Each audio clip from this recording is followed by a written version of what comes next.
Habang tayo ay umeedad, madalas ninyong naririnig na mas mainam kung mayroon tayong history ng iba't ibang chronic disease, bawasan ang intake ng sodium. Bakit nga ba sinasabi ito at ano ang tips natin para bawasan ang sodium intake? Halika kayo, pag-usapan natin yan. Okay, basic muna po tayo. Ang sodium ay isang mineral na nakukuha mula sa pagkain, mapaprocessed man yan o hindi.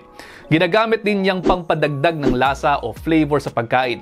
Pwede rin niyo makita sa condiments tulad ng soy sauce at pati na rin sa asin. Nakaset ang ating daily limit ng sodium intake to around 2,000 to 2,400 mg of sodium per day. Pero ayon sa WHO, dapat mas around 2,000 mg per day lamang tayo dahil mayroong risk ng pagpapataas ng blood pressure ang masyadong maraming sodium sa diet.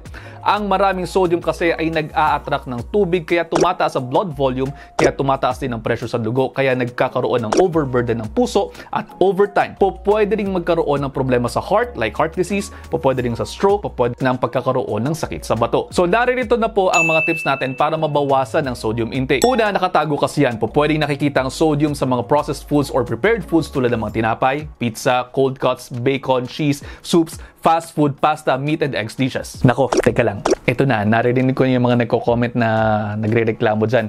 Kating-kati nang mag-type ang mga keyboard warrior at bashers at sasabihin, ano na ngayon yung kakainin ko? Huwag na lang tayong kumain. Ito na yung sagot dyan. Ilan pang tips? Number 2, para mag-cut down kayo ng sodium intake, eat more fresh foods. Gulay, prutas, yung fresh meat din, mas mababa sa sodium kaysa sa mga luncheon meat ninyo, bacons, eggs, sausage, and ham. Mas bumili din kayo ng fresh or frozen poultry, fish, or meat na walang added sodium.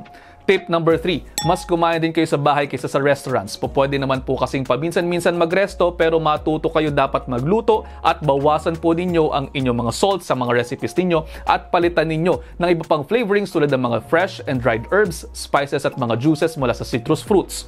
Gamitin po ninyo mga pampalasang mga yan. Tip number 4, bawasan po natin ng condiments tulad ng soy sauce, salad dressing, sauces, mustard, radishes, dips at pati na rin ng ketchup. Opo, pati ketchup. Pati ketchup po? Matamis yun? Opo, pati ketchup. Okay na? Tip number 5, basahin ang food labels. Basahin ninyo yung mga nakasulat sa ingredients list. Wala mang salt yan pero pwede pong merong mga sodium dyan tulad ng monosodium glutamate, disodium phosphate, sodium alginate, sodium citrate at pati baking soda. Ha? Pati baking soda?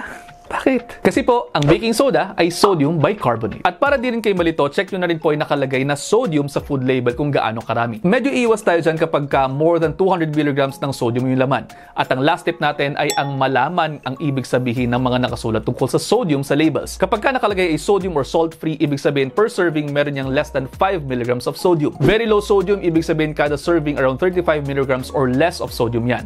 Low sodium means less than or equal to 140 mg of sodium.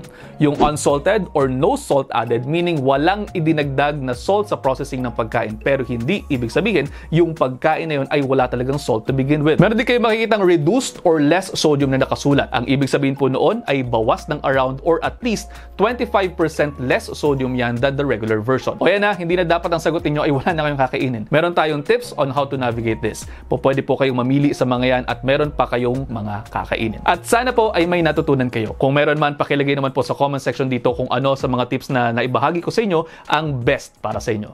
At paano? Yun lang for now. I-digest nyo muna dahil ang gusto ko ay healthy kayong lahat. See you ulit next episode. Ingat!